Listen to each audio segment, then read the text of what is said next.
So, thanks very much for joining us on another episode of My Best 11 podcast. Today, we are lucky to have a player who has played at so many clubs in the 80s, 90s, and just about scraping into the noughties. Played at some clubs such as Everton, Oldham, Ipswich, and Leicester, and Bolton and Blackpool. And wherever he went, he is seen as an absolute diamond of a player, wore his heart on his sleeve, and decorated to the hilt, which we'll get onto later. We're lucky enough to have Ian Marshall on. How are you, Ian? I'm very well, thank you, sir. How are you? Very good, thank you very much. And as ever, across in the States, Marv. How are you, Marv? I'm good, thank you, Andrew. Morning, Marshy, or afternoon to you, Marshy. Morning, Marv. Nice to see you up nice and early, son. I'm excited to have our first non-Luton player. Again, it's a first for Marshy and myself, because the reason he's on is because he was the first person I played against in my full Luton Town debut back way in '88, I think it was, the Simod Cup. Yeah, I was looking it up the other day when you asked me to come on, because I don't remember much about the game. It was probably... Using my pocket, that's why. Well, you keep saying this. You see, I was centre-half that day. So, was you? You know, you sure? Yeah. You said you don't remember the game. You just said I was centre-half. You said you didn't remember the game, now you're saying you're centre-half. Which one is it? That was because Howard Kendall brought me into the side as a centre half, and I very rarely got to play centre forward, because that's what I made my debut as centre half against West Brom, and then I played. I think Luton would have been about 6 or 7 games in from my debut, so I assume I was playing centre half because that's what he played me as at the time. So as I say, you know, little Luton, I totally forgot about when I actually played against them, mate. You know what I mean? Well, it's my very first game. I remember the game, and maybe because it was not such a big, competition for you guys. You was more in the FA Cups and the leagues, so maybe he felt he could push you up top for one game or something. I don't know. Yeah, he may well have done. But as I say, I didn't play many games. I didn't play many games for Everton, full stop. But when I did played games, most of them were as centre half. So I do remember playing a few up front. But that game just, as I say, when you lose games, you try not to remember them as well. So it's probably a fluke victory for Luton. The plastic pitch works again. Well, to be fair, I have no problem with plastic pitches. I played for 3 seasons at Oldham on a plastic pitch, and I actually quite enjoyed it. And we played some really exciting football, and so I don't really have too much qualms about plastic. Oh, interesting. I know they're trying to bring them back up in Scotland, aren't they? Well, they've come on leaps and bounds now. I remember QPR's was probably the worst, then Luton's weren't that great. Then I think Oldham's was a bit better than that, but the way they're made now is totally, it's a different generation. It's totally, and if you're at a lower league club or you're at non-league club, it makes total sense on cost and getting games on if you want games to be played. So, for me, I have no problem with them. Yeah, no, I personally agree with you. I agree with you. So you're here to talk about your best 11. We start off, as always, with formation. Who are you going to go for? Start off with formation. What's your formation you're going for, Ian? Well, it was tough because, you think which players do you want to mention and whatnot. So I've actually gone for a 3-5-2.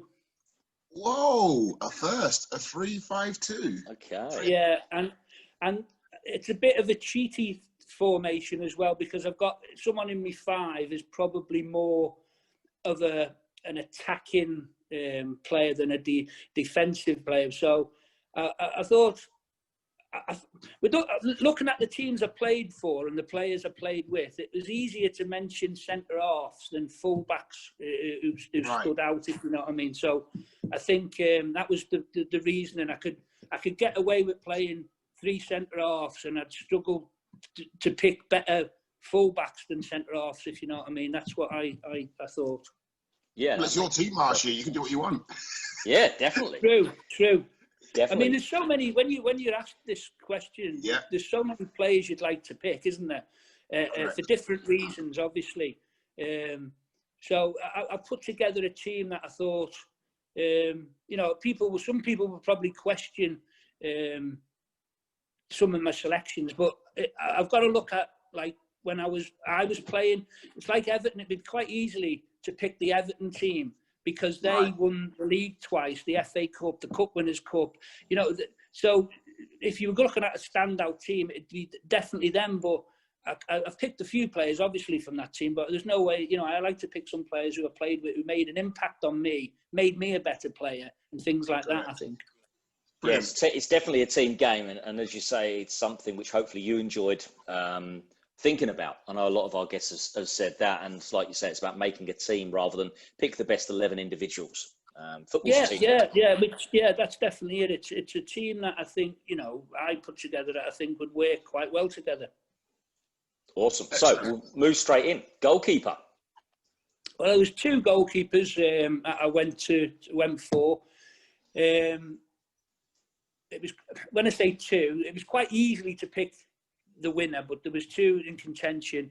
The one I didn't pick was Tim Flowers. I played with at Leicester City. You know, he came towards it, not towards the end of his career, but he was well into his career, and he had a few aches and pains from all the goalkeeping he'd done. But he was a fantastic goalkeeper. You know, very good talker and very good organizer.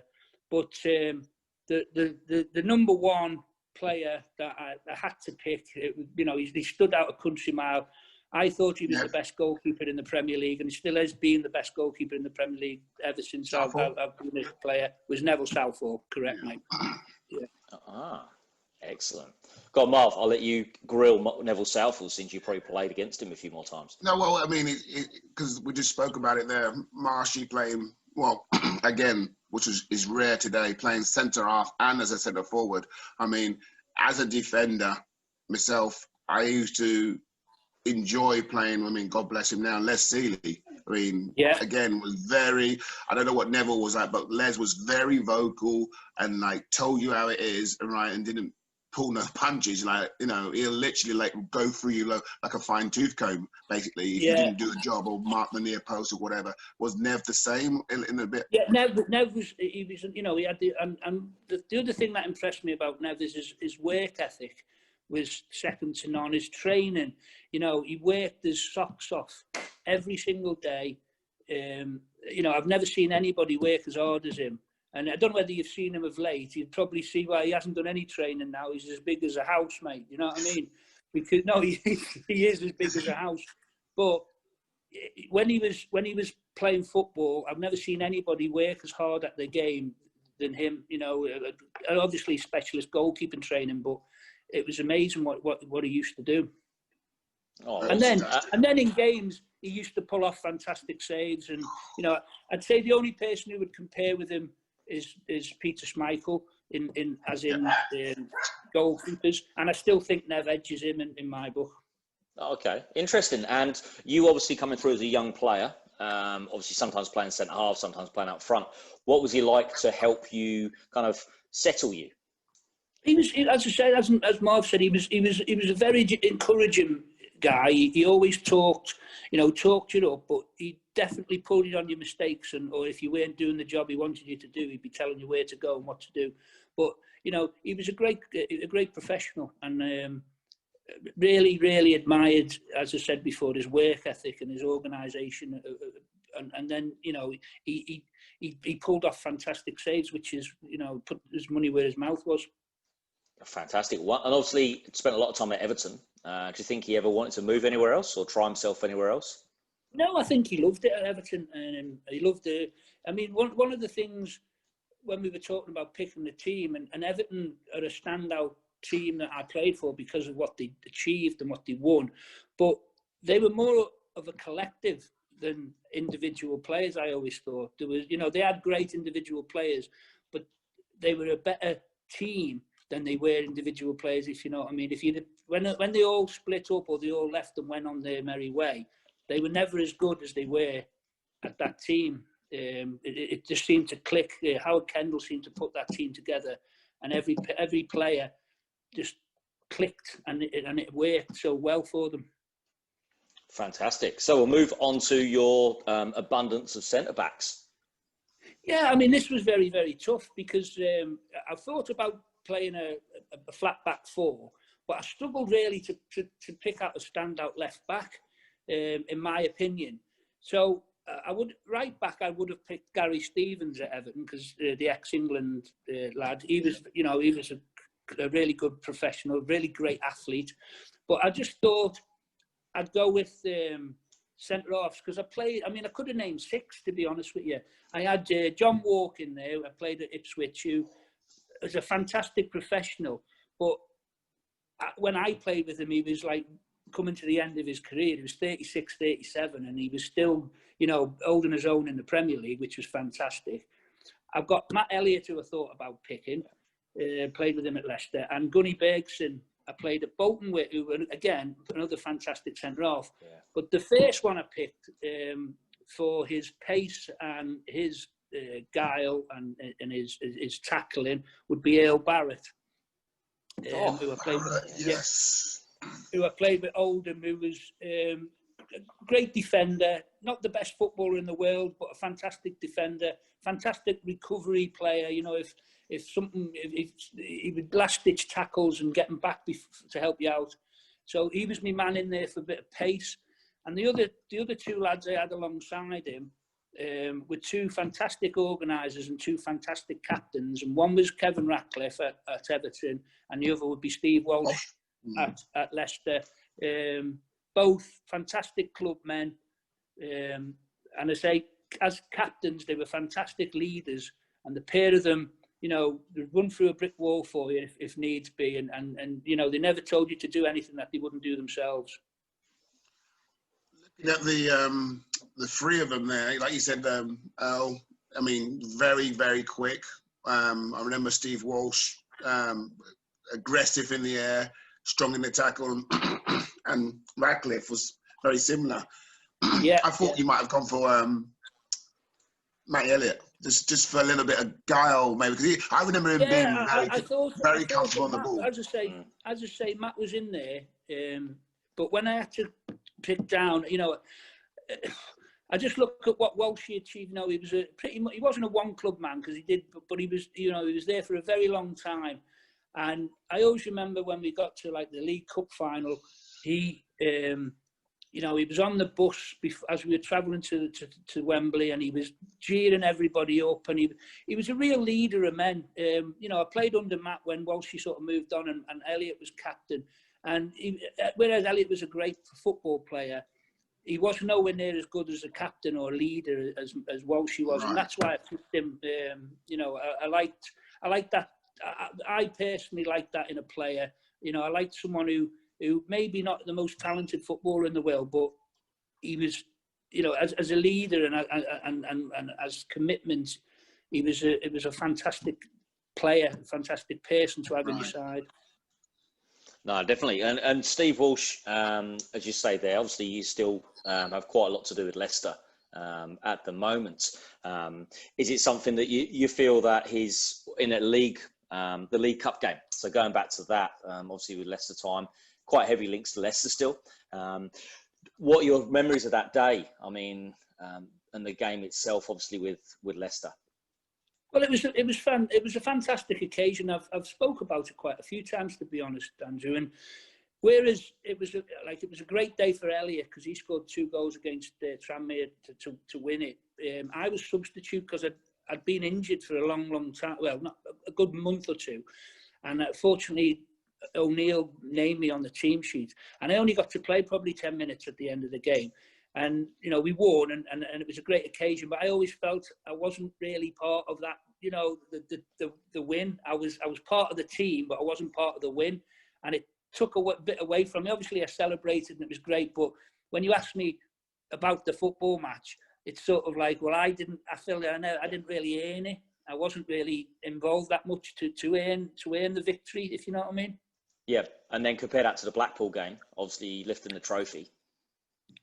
Yeah, I mean, I was captain, and again, I was going into the game injured, but Steve McMahon, the manager at the time, wanted me to play, and I said, not a problem, but I don't think I'll be able to last the full 90 minutes. He said, "Don't worry about it."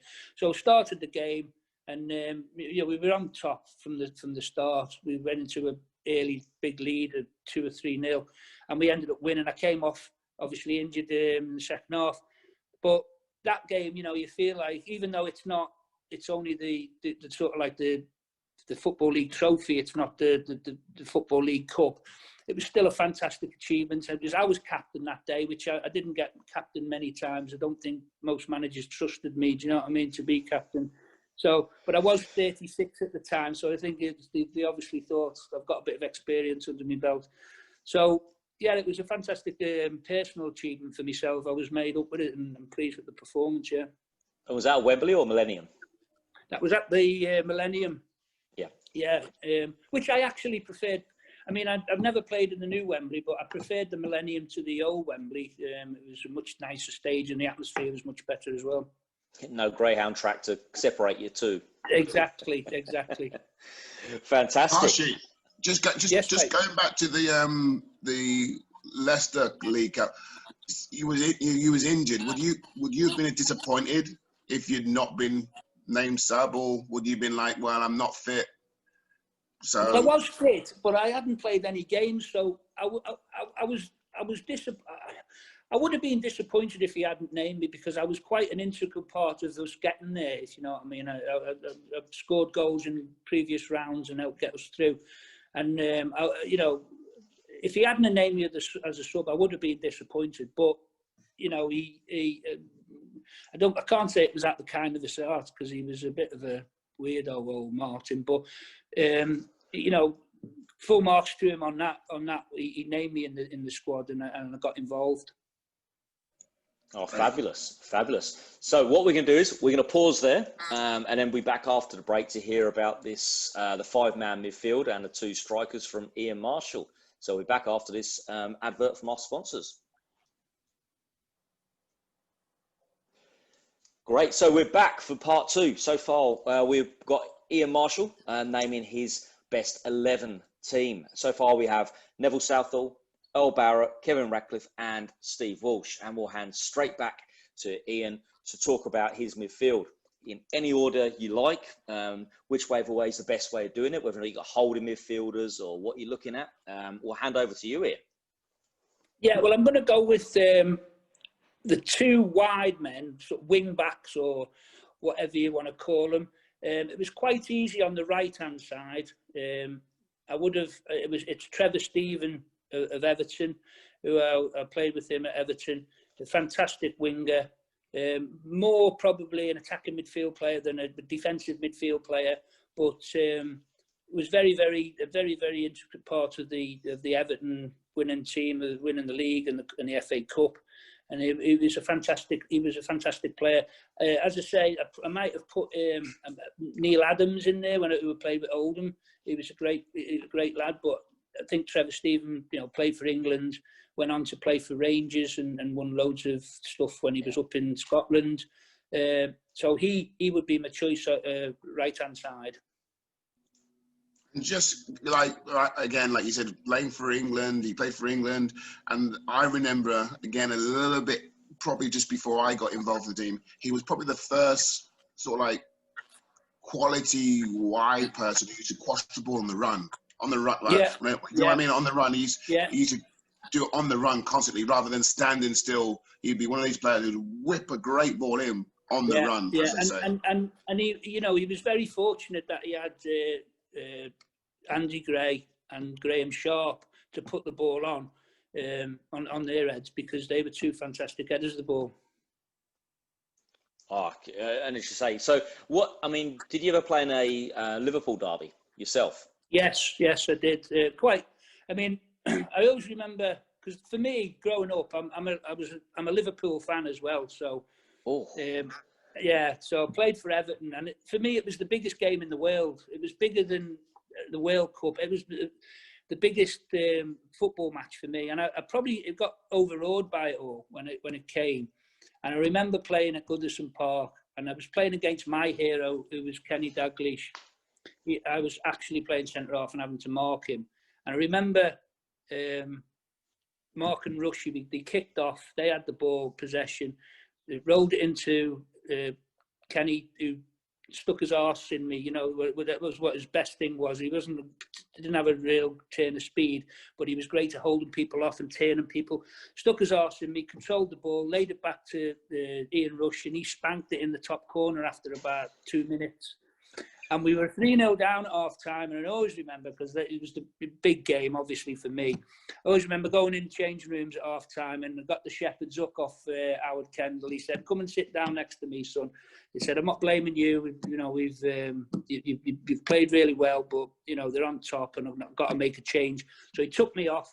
He brought Adrian Heath on up front, and we ended up losing 3-2. We could have got a point out of it quite easily. We would turn it around. But again, disappointed at the Merseyside derby. That's how my first one ended. I was a bit, you know, obviously gutted about it.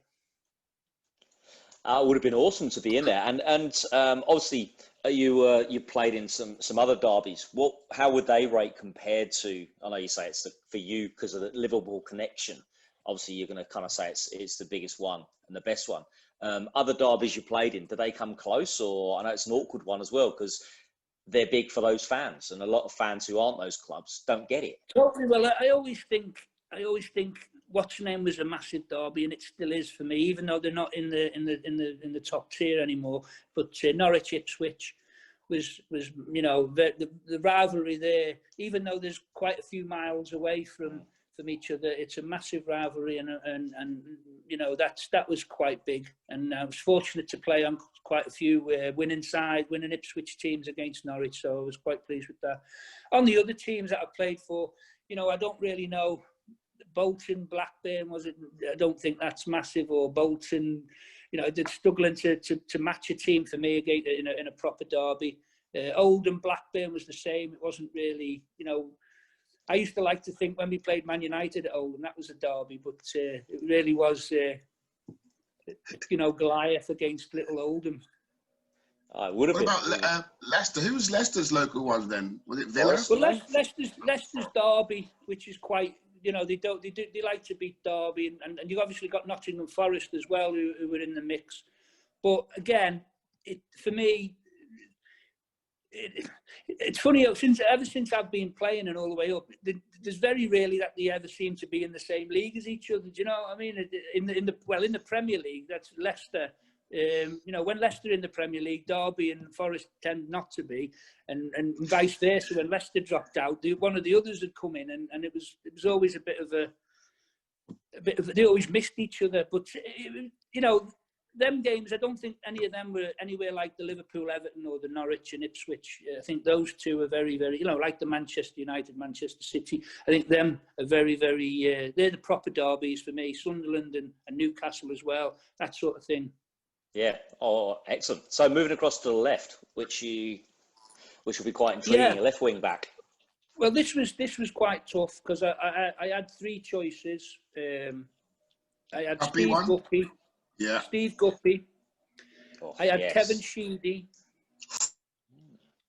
who was a fantastic player.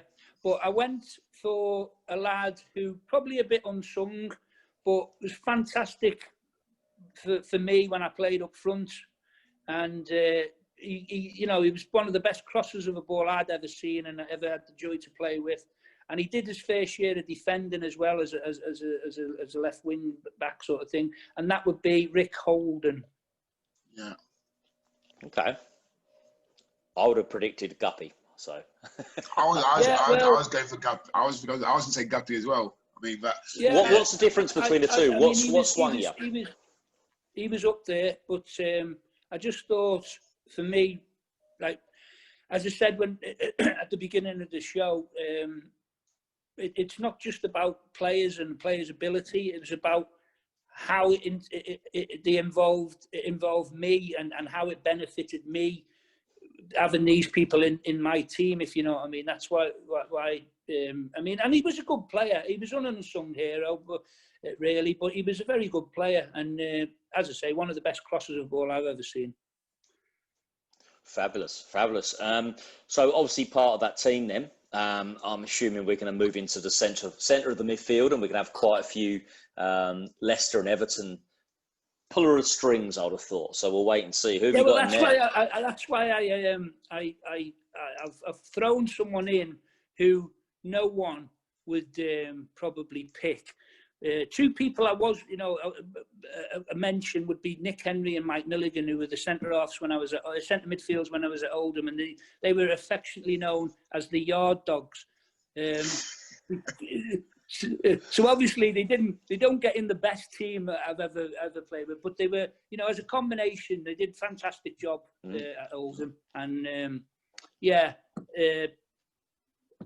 but just a mention for them. Another lad who I want to mention who didn't get in me midfield, and I played with him when he was really, really young, and he came on to be better and better. And I always thought actually thought he'd captain Liverpool. He never did, but he had a great career. And you got any guesses, Marv? Like you played with me when he was young? Yeah, I played with him. He was only like 18, 19 when I played with him. And I was at the end of my career. There's a clue for you. But I thought he'd captain. I thought he'd play for England regularly, and I thought he'd be the captain of Liverpool, but he never was. But he had a great career. He's recently retired, not too long ago. Kevin Nolan? Had a great career. Who? Kevin Nolan? He says. Correct. Kevin Nolan. Good dig, Andrew. Well done, Andrew. Well dug out there, mate. I dug that out of the Bolton one. I've got the list of the clubs next to me. I was kind of, okay, Bolton, Black. I was kind of, okay, yeah.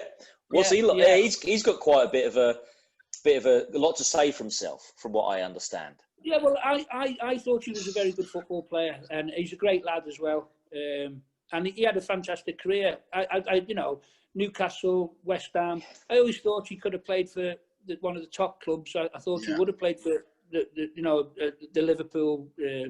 I thought Liverpool would buy him from Bolton, but it never materialised. But still, he doesn't even get in me midfield. I'm interested. I'm interested. I don't want to say his name just in case he is in your midfield, but I mean, is there one who I've played with as well in your team? Let me see. From your Leicester days, I'm talking about this player. No, he didn't make it. Whoa. Are you talking about Parks? Yeah, Gary Parker, yeah. What a player, by the way. I love Parks, and he's a great player, but he doesn't get in.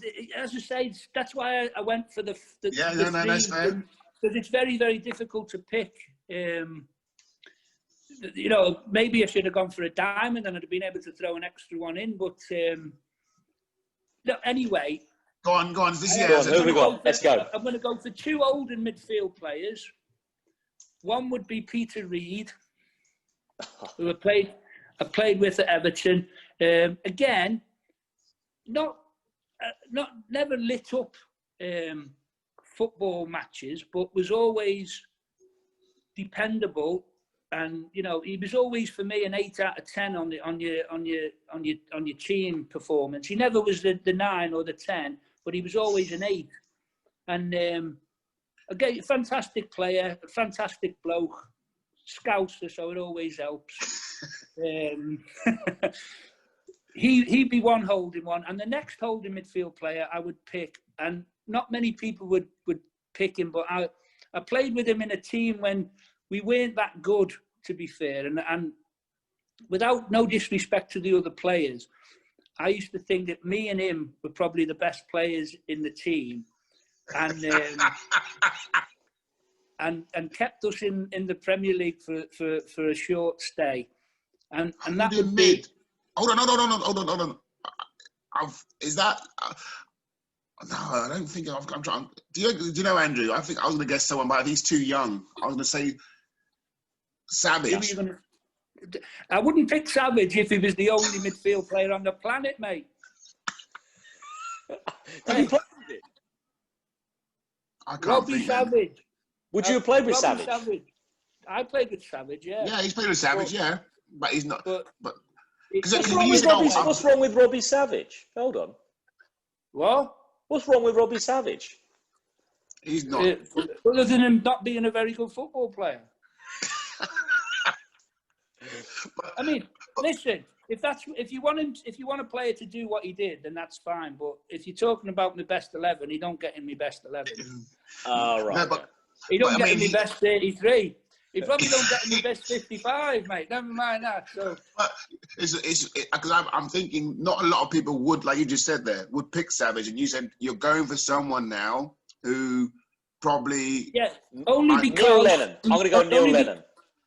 It's not Neil Lennon. Lennon would be picked. He's not picked. He ain't picked.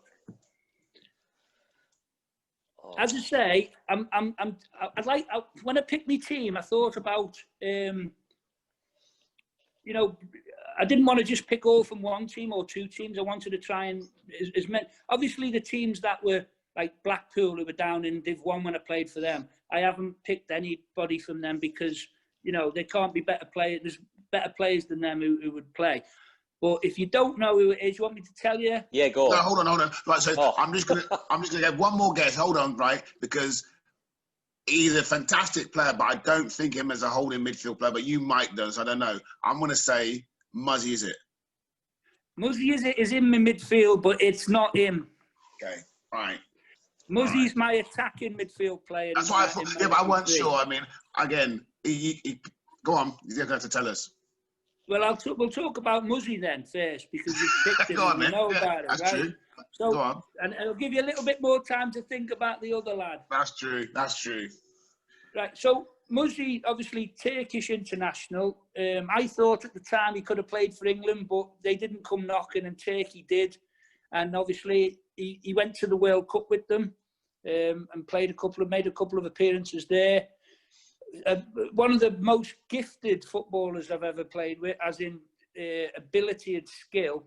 Fantastic ability and skill. Great lad. I mean, I play golf with him and Walshy every week. So I'm very good friends with him. Fantastic bloke. And as I say, probably of all the players I've picked, he's probably the most talented, skillful player I've picked. Yeah, I was just going to say, where did he come from? Which club was he? Chelsea. Chelsea, that's right. He was a young pro at Chelsea. Never made an appearance for Chelsea. He was like I think he was out the academy then. He was he was a young professional, but didn't make any appearances for them. But a great buy by Martin O'Neill. I mean, if you watch some of the old clips of the old goals he scored, I mean, he scored two overhead kicks that are out of this world. I mean, one against Tottenham, one against Grimsby. Fantastic player, really was a fantastic player, and he would definitely be in my all best team. Yeah, you're talking about underrated players. He's underrated. 100%. Well, I think the biggest problem again for me with Muzz was that when he left Leicester, he had to go to a big club to further himself, and he went to Birmingham. No disrespect to Birmingham, but they're not a big club, and they were, like they have done for many a year, they were struggling. And for me, it was a sideways, if not down move, than an upward move for him. And then he got a nasty injury, which pretty much finished his career when he was only, he was a young lad, when he was only early 30s or 30, bad knee injury. And that sort of like put an end to his career. So for me, it was a defining moment when he went to Birmingham, because that was sort of like his one chance of becoming maybe, a really, really top player in the Premier League, and ending up struggling trying to beat relegation and stuff like that. No, top player. Obviously you said you played with obviously Steve Walsh, Muzzy, is it? And you say you played golf for them. What's the give us a funny story about Martin O'Neill in the dressing room? You say he was a bit of a strange character. No, he was. Was he always a bit strange? Yeah, he's a weird bloke. I mean, a couple of stories about him. I remember talking to the kit man, who he's still the kit man now from when I was playing, and he always tells a story when he was managing that we were playing Leeds away, and we were staying in a hotel anyway. They all, obviously the coaches and the manager and the kit people and the doctor and whatever, all have a drink on a Friday night. Anyway, he says about 11:30 at night, he says to the kit man, "Go and get the car. I want to go and see Peter Sutcliffe's house." So the Kitman got the car, and then he had to drive him to Peter Sutcliffe's house, obviously the Yorkshire Ripper. And he stood outside his house and just looked at it for like 20 minutes and then got back in the car and drove him back to the hotel. Now, if that's not weird, I don't know what is, you know what I mean? I'd have loved to have been sat in that car on the way home. What the hell did you spoken about? Well, to be fair, he wanted to be a criminal solicitor or criminal lawyer when he was young, Martin. And he took a massive interest in serial killers. I mean, I think he was on the cusp of being one himself, if you know what I mean. But but he took a great interest in them, and like he went to the Donald Nielsen. Is it Donald Nielsen? The Nielsen the TV program that's just been on the television. I don't know, but you probably haven't seen it. I haven't seen it, but yes. Well, he was a serial killer back in the 80s. Killed a load of people in London. Oh, that Des guy, the one that Des thing with yeah. Well, he went to the he sat in the public gallery for the whole of that trial when he was younger. Yeah. He was very interested in all that serial killer stuff. So. Wow. Yeah, and then just a little story of, I remember him just signing me. He hadn't signed me for very long, not been in the club very long. And we played an away game and we were staying in a hotel. And I've just come up from dinner and I'm walking back to my room and it's a really long corridor down this which hotel we were staying in. And Martin O'Neill's walking towards me. And as we come together, I just look up and say, "Evening." And he just blanked me and walked straight past me as if I wasn't there. And he'd only just bought me at the football club and he just blanked me, totally blanked me. And he's just a weird man. And funny you should say that. I knew when you just said that you were just walking in the corridor, I knew exactly what you was going to say because I've heard 3 or 4 other players say exactly the same thing. Like the day before they could have been like scored like the winning goal, and then they might be in for a warm down, and they walk in, like all happy because obviously they won, and they say the same thing. Walk past Martin, and they say "Morning, Gaffer." It's like nothing. Yeah, not a single word. Totally, mate. Weird bloke. I mean, we never saw eye to eye a lot of the time, but I totally admire his achievements as a football manager and you know, as a player. Fantastic, but totally strange man. Oh, interesting. Unfortunately, that hasn't given me any time to work out who this other player is. No, I mean, no. But I mean, again, I mean, I'll give you. I'll get another clue for you. Welsh international, and it ain't Robbie Savage again. See, that's why I went down that route. Like, Welsh international, and this is obviously at Leicester. I'm not saying no, it isn't. I think it's Bolton. It's at Bolton. No, it could be at Oldham. No, it ain't. Come on, I only played for 6 teams. You've rubbed out 4 of them. There's only 2 left. Ipswich. Yeah. Correct. Ipswich, Welsh international. Should know this. Ipswich. No, I'm never going to get it. He had a weird Welsh name.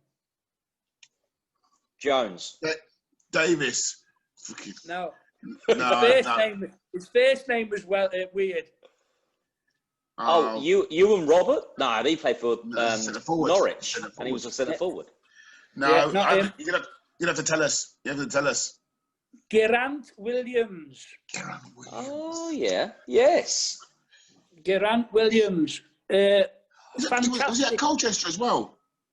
Yeah, finished his career there, I think. But he was manager when he was manager at Colchester. Yeah. But he was a fantastic footballer, a totally underrated footballer, great passer of the ball, very reminiscent of Gary Parker. Right. You know, passability. Yeah. Again, similar sort of build to him, as in always look maybe slightly overweight. You know, Parks always looked slightly overweight. Yeah. Parks, and Parks. He admitted to himself, you know, he'd stare at a fucking cream bun and he'd fucking put on £2. You know what I mean? Just looking at it. But Grant was the same in the sense, you know, he always looked slightly overweight, but wasn't. Very fit lad, great pro, and a great passer of the ball. And that's why he gets in my team. And he was a good holding midfield player. You know, did the dirty work, did the hard work, as well as the good stuff. Yeah.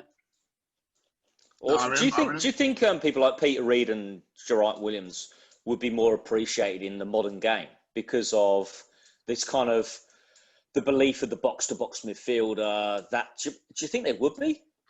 Yeah, I do. The funny thing for me, right? The one thing. Do you remember what's his name, Marv? You must have played with him against him quite a few times. Tony Kelly. Tony Kelly played for Wigan. He was a Scouts lad. Played for a few clubs up north. He was excellent. The name rings a bell. Did he play for Tranmere at all? Yeah, and I think he played for Bolton as well. He was around my age. But he again, these were players who were probably slightly overweight. He was slightly overweight. And, you know, we had a few of them. Remember Ian Banks at Huddersfield? And these players were like centre midfield players, could pass it, great passes of the ball. For me, you're talking about your Peter Reeds and your Geraint Williams.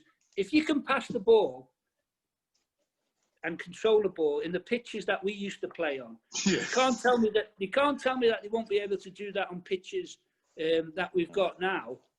And in the present day modern technology of fitness and everything else, all these players, if you were the best player back then, you'd be the best player now, because you'd just adopt all the new training methods, but you'd still be the best footballer. Yeah. Do you understand what I'm saying? I understand it 100%, because I mean, sometimes you hear these pundits go and they talk and say, well, do you know what? The game's got a lot quicker now. It's got a lot faster now. I don't know if these players could be up to the pace. It's a lot of BS. Like you just said, Marshall, you've explained it on the totally. I mean, if you just go backwards, and if you took a player from now, hello, if you took a player from now and put them back then, they'd struggle to control the ball on the pitches that we played with. They'd struggle to pass the ball to someone. And, you know, it can be the football now is only as fast as it is because every ball that you pass goes exactly where you want it to go. And if it doesn't, then it's a bad pass. People aren't faster. I'd say people are fitter and healthier than when we played. I like to drink. The loads of the lads who I play with love a drink, and but we never drank like Thursday and Friday. But Saturday night you'd have a good few drinks. Sunday you'd have a few drinks. You might have a few drinks on a Tuesday club. I mean, we used to have Tuesday clubs, but you put the work in, and you put and everybody else was putting the work in.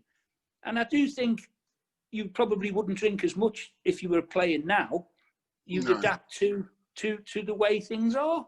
That's the way it is. No, I agree, and I think the biggest thing, which I think you had, especially at Leicester, it seemed that way. Which is different today. There's a lot more togetherness. Like back then, I think that will get you through more back then, and now it will get you through more than these little individual people who've got these little pockets of thinking I'm the best player. Totally, I totally agree with you. For me, camaraderie, team spirit goes a long, long way to getting your results. I have nothing against foreign players coming in. I played, obviously when I was at the end of my career at Bolton, we had an awful lot of foreign people playing. Great lads, some of them not so great lads. Same at Leicester. We had Pontus Kaimark and Theo Zacharakis, who ended up captaining Greece to the European Championships. Two fantastic lads, great foreigners, and they came to the football club and they joined in with our mentality and our team spirit, and they were brilliant. But you do get, I would say it's more encouraged by the foreign players to come in, do what they have to do, go home. don't mix maybe with their own countrymen or whatever if they've got a few players who are playing for them. But and that's fine by me. But it does, you are then holding on to individual skill and things to win your football matches than team spirit and team ethic. And the reason I said that, I mean, take you back to the cup final, Wimbledon. I mean, you can't tell me they were technically better than Barnes, Aldridge in that final, and just that's pure team spirit, Marshy. And that's what I'm talking about. That was just pure team spirit and luck and everything else. I don't. Yeah. But that's what I enjoy about football back then, Marv, is the knockout competition where it's like all this new thing that's coming in now, the proposing the new football Premier League project restart, big picture or whatever. All it's trying to do is make the big clubs bigger and stronger and richer. For me, the European Cup should be two-legged knockout, and that gives it gives a slim chance to a team who is playing against your Manchester United, your Liverpools, your Real Madrids, or whatever. 2 games, you've got a chance of nicking a result. If you're in a league of 4 teams and you're the crappiest team in the league, 99 times out of 100, you are going to get eliminated. You ain't going to go any further. Yeah, and that for me spoils the, because if you're the best team in the knockout cup, generally you will be in the semi-finals or the quarter-final. You've got a great chance of winning it, I think. But yeah, and I think that was shown with the Champions League, the way they ran it this year, where all the clubs were there. It was all straight knockout. I think it was all one leg knockout, and suddenly you had teams like Lyon making it to the Champions League semi-finals. So you had things like that happening, but yet you still had the cream rose to the top eventually. But you had a few random things happen. But they won't do that because there's too much money involved. Yeah. In the leagues now, they won't have a knockout thing. Just in case your Man United or your Liverpool get knocked out in the first round, playing some obscure team. That's catastrophic. That's catastrophic for their money plan, TV figures, their TV revenue. Yeah, exactly. Their budget is set. We're expecting to qualify, at least get into the top 16 of the Champions League if you're Liverpool, Man City, and our budget and our year's finances are all geared to this. And that's why. Well, that's why they're trying to. I do eventually think they're trying to do a Super League, a European Super League.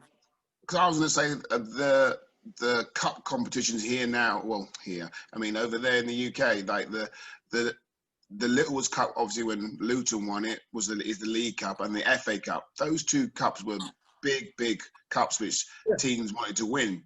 Now, I feel that they should turn around and go, well, you know what?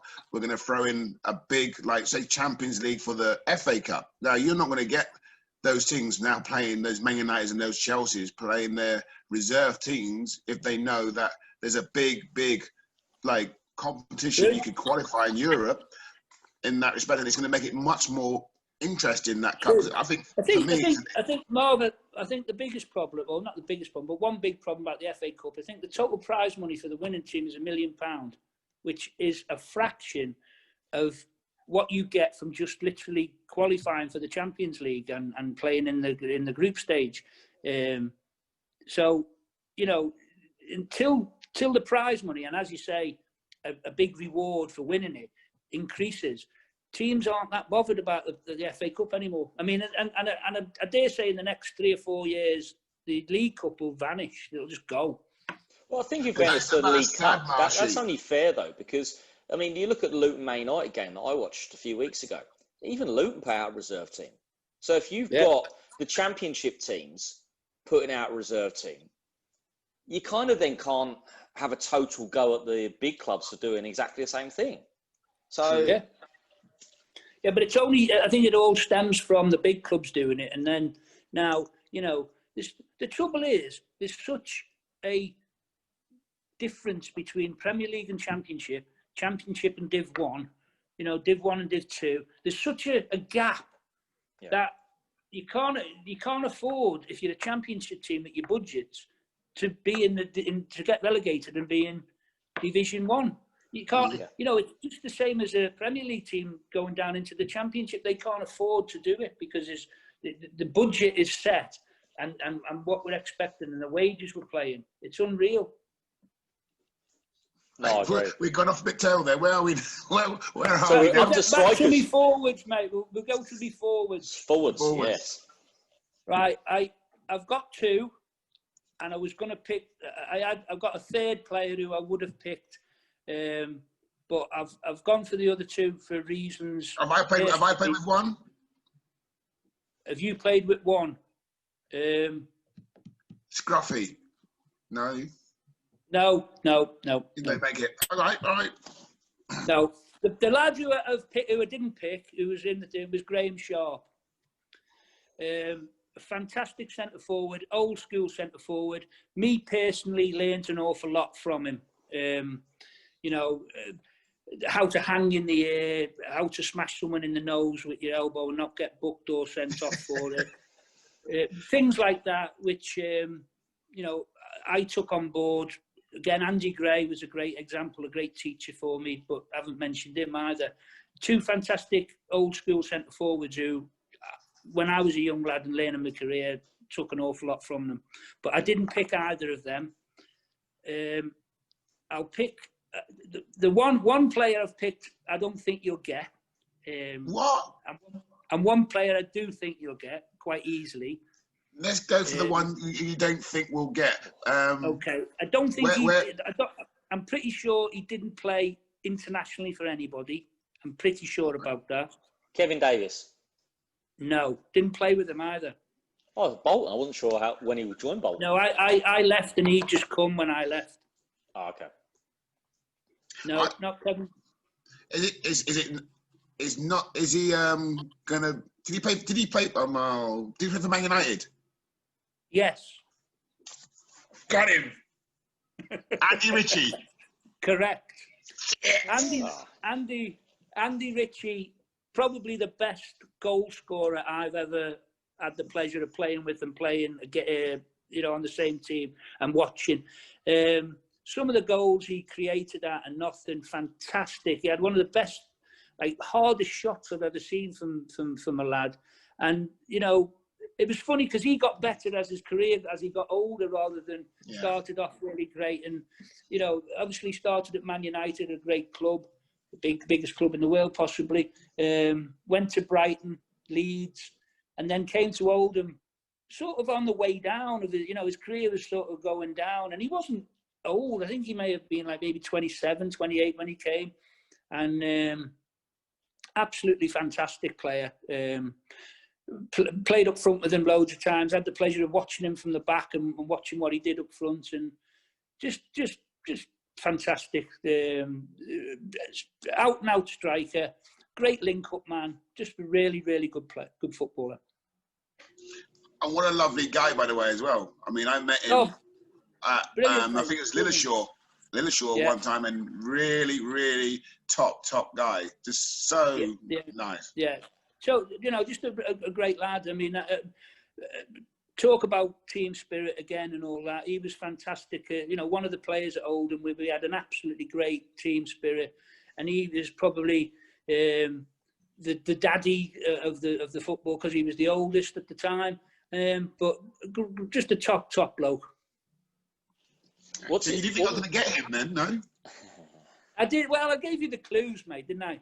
Oh, stop. You spoon-fed it. I said to you, did you play for Man United? That probably threw you a little bit. You went, oh, how did you know that? No, well, listen, well done, Marv.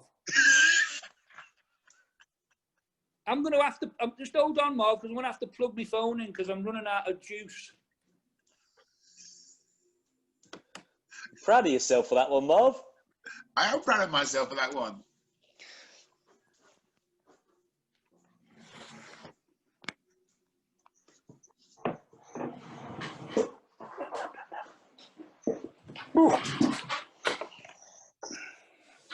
Back, mate, right. back. I probably won't get this one. This is the one I won't get. I reckon I've got this already. I reckon I've got it already. This is easy, this one for me. Do you need any clues, Andrew, or do you want to have a stab, or do you want me to give you a couple of pointers? I'll give a couple of give a couple of pointers for the listeners, and then I'll go. Okay. For the listeners, he's an England international. Yep. The easiest clue, which you've got to get, is he played for the greatest football club in the world. Yep. And he also played. So he also played as well with you at Leicester. And he played with me at Leicester. Heskey? Yeah, Heskey. Emil Heskey. Yeah. A footballer who I always believe he should have been like an Alan Shearer or a Wayne Rooney, or he should have been that big. He had absolutely everything a footballer, a centre forward could want. He was big and powerful.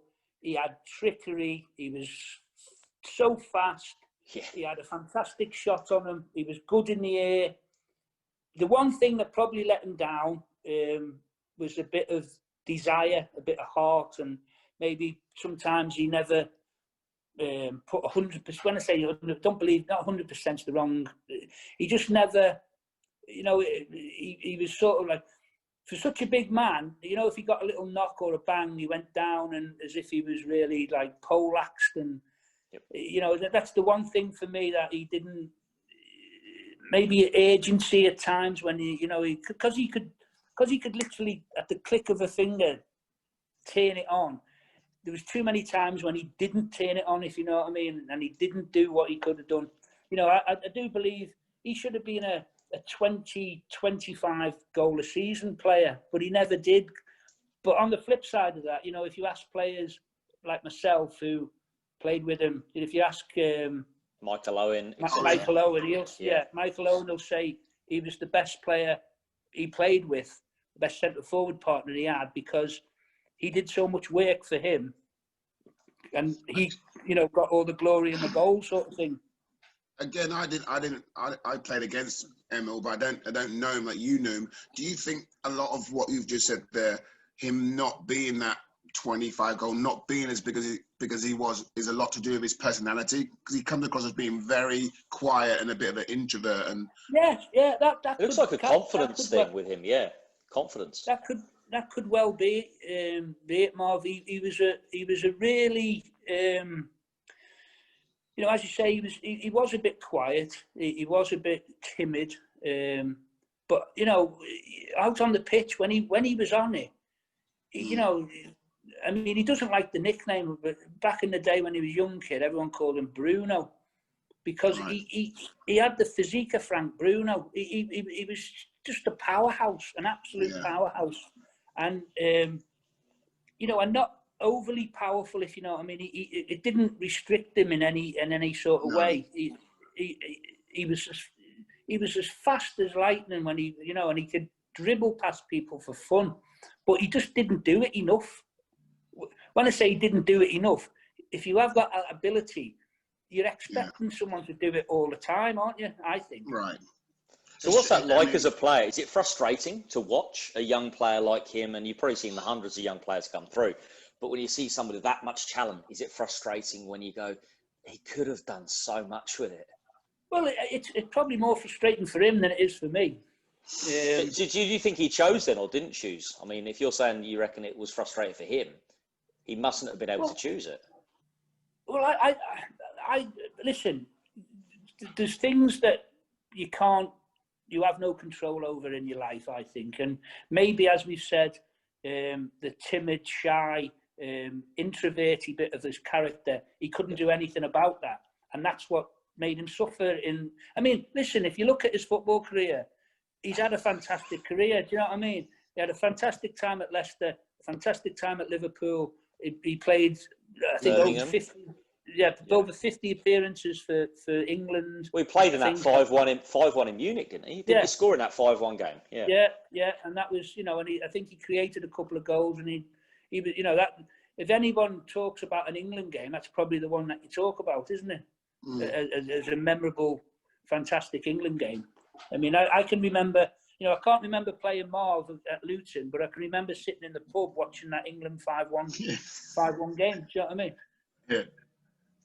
Two very similar players, Marvin and Heskey, you see. You mean personality or skill set?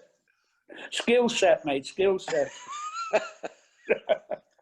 But going back to what you just said about his personality, the strange thing though is that, I mean, and not being disrespectful, even if you were like half decent, anyone was half decent, and they were born in Liverpool, they thought they could be the best player in the world. That's one thing what those scouts is. They do. They absolutely believe in themselves. And if Heskey was born in Liverpool, he probably would have been like Ballon d'Or for the last 4 or 5 years when he was playing. And that's because of his truth, in my opinion. I mean, yeah, that's possible, mate. I mean, Liverpool people do have a confidence about them. Which is a good thing, I'm saying, by the way. Which is a good thing, I'm saying, by the way. I'm saying it's a good thing. Well, I've seen an awful lot of shit scouts play football as well.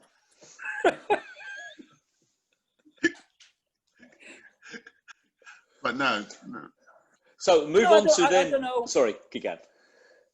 I don't know. As I look at his career, you know, I think when he left Liverpool, I think Birmingham and Wigan weren't the best clubs for him to go to. Aston Villa obviously were a big club, and you know, that was a good club for him to go to. He went to Bolton. Again, he was getting on as well when he was at these clubs, and he did okay. So, you know, if you look at his career, he hasn't had a crap career, but I don't think his club career has been too bad, but I do think his international legacy sort of career could have been so much bigger and so much better. He could have been an England great, and I don't think he's thought of as an England great. He could have been a Paul Gascoigne, a Wayne Rooney, a Alan Shearer, a Gary Lineker. He could have been, you know, that sort of player for England, which he probably isn't thought of like that. Right. No, I know what you mean. So moving on to manager. Who do you think is the best person to manage this group of big personalities? This is probably the hardest thing out of picking everything, because, you know, I was fortunate to play under some great managers. There's only a handful, less than a handful. There's only one or two that I wouldn't rate as being brilliant managers. You know, they may be okay, but I didn't see eye to eye with them or whatever. Actually, you don't see eye to eye with too many people anyway. Full stop. Well, I like to have an opinion, Marv. I know. And I'd say probably in my footballing career that has probably been a hinder. It's hindered my career. I always feel like I could have played. I mean, you know, whether I'm bigging myself up and I'm a confident scouser, but I felt I could have played for a bigger club. No disrespect to the clubs I played for, but I was quite argumentative and quite, as you say, you know, I valued my opinion, and I was going to tell managers my opinion, and if they didn't like it, I think word got around that I was difficult, if you know what I mean, difficult to manage and difficult, and that's maybe why I didn't. But I don't know. I mean, I like to think that's why I never played for Liverpool or Juventus or Atletico Madrid or Real Madrid. Just before you name that person, what your youth team days? I mean, was that what you was like? Who was your youth? Because a lot of my, I mean, coming up was your career's path is like about your youth days. My youth days, I can remember my youth team manager. So I'm just curious because we didn't touch on it at the start. What was your youth days like? Who was like the man who inspired you when you was sort of like looking to? Well, my youth team manager was a guy called Graham Smith at Everton, and I was in the 2 years I was in an apprentice. We were in both finals of the Youth Cup, and the first season we had an absolutely fantastic football team. Ian Bishop played for us. Who else played? There was a couple of players who went on to have decent careers. But the second year, when all them lot left, we had a shit team. But we actually got beaten the final by Norwich the year before. But the second time, we actually won it. we beat Stoke in the final, and not one of them players other than myself came through and made it, because we had it was a really dog average team, but we had a good spirit and a good work ethic, and everybody pulled together, and that's for me where it started at that sort of age group of all about team spirit and all about like getting to, you know, if you haven't got the best players in the team, it's all about working for each other. And that's what we were like at Leicester. You know, we had in the 4 years I was with Leicester, we finished in the top 10 in the Premier League every time. And we had some good players, but most of the time we had decent players who were all working together and getting a result. Yeah, but I mean, but my reason I was saying that is, was you difficult? Like, you know, you're very outspoken. Was you now, as a FA Youth Cup winner, saying, I should be knocking on the manager's door, I should be playing, I should be in the first team, or I should be in the squad? No, I wasn't like that. I think I've always put my career as how I as old school football used to be, in the sense you started off as a young lad and you learnt your trade, and you if you were decent enough at around 23, 24, you got an England call up. You probably hit your peak at 27, 28. And when you got to 30, 31, 32, you got a free transfer and you got your wedge when you moved on. Now, that's how I saw my football being. Now, role reversal. If you're 17 and look like you're going to be a decent player, they sign you to a 5 or 6 year contract on massive amounts of money, and you actually haven't played a Premier League game yet. And you haven't actually proven yourself yet. And it's all wrong for me. But getting back to my career, I learned my trade as it went on. It went on, you know, and I got better and better and better. And that's how, and I got more outspoken and more outspoken as I felt I was becoming a more completed all-round football player at the end of, at the end of my career. You never learn everything, but you've learned, if you knew what you knew at 32, 33, if you knew what you knew when you were 18, 19, you'd be a world beater. Is that, am I right? Yeah. You get, every now and again, you get players like your Michael Owens, your Wayne Rooney's when he came on the scene, who have a natural ability, no fear, no worry. They just go out there and they're very, very good. But they tend to get worse, I think, as they get older. Michael Owen was a much better player when he was 21 than when he was 28, I think. Wayne Rooney was a much better player at 23 than he was at 30. Or, I just... And some players have it early and get worse. Some players, learn throughout the career and get better as they go. I felt that's how my career went. And, that's how I... obviously, when I was 34 or 35, I was totally outspoken, and I thought I should have been the manager of the football club.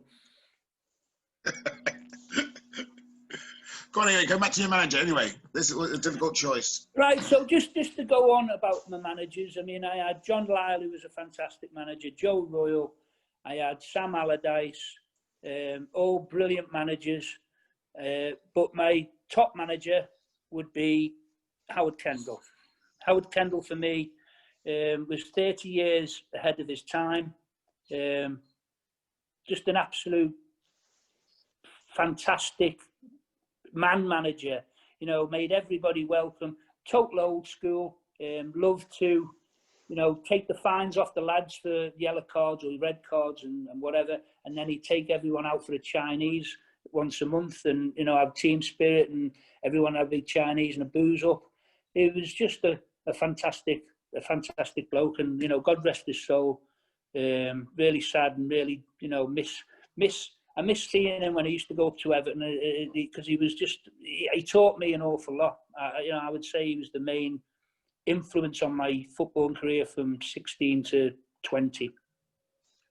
I think you just hit the nail on the head there when you're talking about ahead of his time. It's, again, I think similar. I mean, don't know him, but it sounds like Klopp is doing the same thing at Liverpool. His man management skill, the word what you said, man management, how you see his relationship with the players when they come off the field. I mean, he's very close and very tight with them, and it's well, not I think to be a good man manager is even harder now in the modern day football, because footballers have got so much control, and managers have very little control now. I mean, back when we started playing, Marv, your manager was the man who ran the show.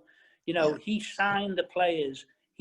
He negotiated with your contract. He was there. You know, if he didn't want you to play, he made your life an absolute hell, and he could do that. Now they can't do all that shit, and they have. You know, so it's an awful lot. I mean, again, it's a sad world we live in my opinion, that, you know, it's all soppy, arm round your shoulder, bumping you up to be, you know, instead of grabbing you around the neck and saying, you know, fuck's sake, if you don't stop, you know what I mean? That it's so much nanny state and softly now that I fear for the outcome of the football and everything else. I agree with you, because I mean, back in the day, I mean, I'm sure it's similar to yourself. When I was an apprentice, it was a case that, you know, I was speaking about it the other day. You didn't want to go into that first team dressing room. You didn't want to go into that dressing room in case you had to do something or get something for a pro, or you just felt that you'd not put someone's boots in. I can remember not putting someone's boots in the boot skip, and it was a case of like, oh my gosh, all weekend I'm thinking to myself, Monday, I didn't sleep all weekend because I'm thinking I'm going to get crucified. I think it was Steve Foster, Fossey's boots. I didn't put someone said, oh, the kit man got a message to someone. It got a message back to me saying, hey, Marv, Fossey's boots weren't in at the weekend. I'm just like, literally, I want to die. I literally I wanted to go and jump off a cliff. I mean, I literally just didn't want to go in on that weekend because. Well, it was like Christmas and initiations when you were a young kid. I mean, remember John Everell?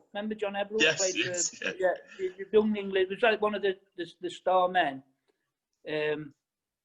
of the youth. Well, it was on the Christmas initiations. It must have been like -2 outside.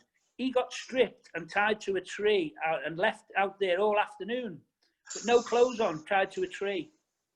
And, you know, imagine that now. You'd be in prison. You'd be going to prison now. It was amazing, the things that happened. But I look back, and for me, it was all about character building and whatnot. I mean, at Oldham, all the apprentices used to be shit scared of me because it was freezing cold up in Oldham, as you can imagine. We had this great big bath that they used to fill up, and it was so cold that the whole bathroom would be just covered in steam and you couldn't see anything.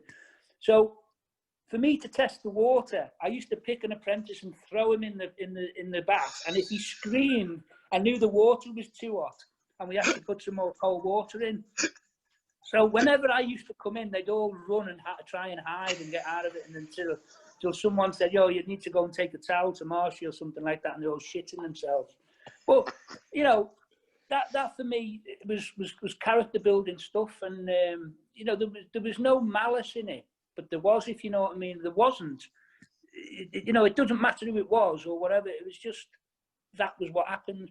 But I do fear for what's happening now about how, you know, the nanny, namby-pamby, softly touch is going on. But it is what it is. It is what it is, mate. It is. So that's your team, that's your manager. So just like, what are you sort of like doing now, Marshy? I mean, just so like, I mean, the Leicester, the Everton, and the Ipswich and the Bolton people support. What are you up to now? What are you sort of doing now?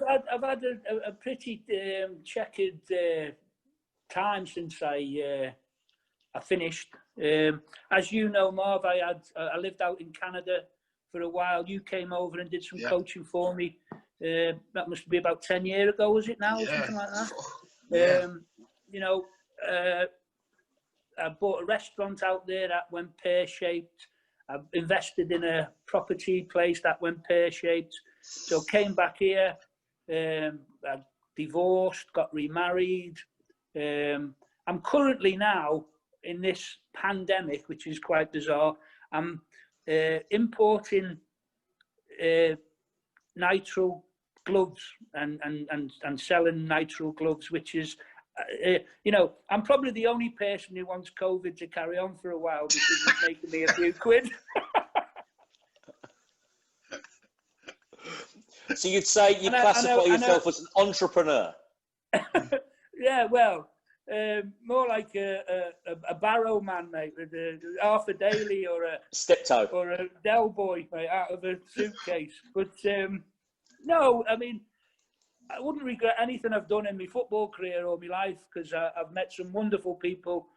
I've met, you know, I wouldn't be where I am now if my path hadn't been how it is. I've just, you know, I love life. I love having the crack. And, you know, I've obviously made mistakes in my time, but hasn't everybody? Yeah, exactly. Who hasn't made mistakes? And I keep telling like the players I coach, you know, you have to make mistakes in life if you're going to move forward. There's no way you're going to not go through life and not make mistakes. No way. That's it, mate. That's it. You know, always my thing is that, you know, the mistakes you've made, you don't dwell on them too much. And that's the dog with the chewy thing. No. Yeah. So you just don't, you know, don't beat yourself up about them. Move on. Move on, mate. No, well, Marshy, it's been a pleasure. Thank you for coming on. Excellent. Andrew, As anything? always, Andrew, lovely to have met you, mate.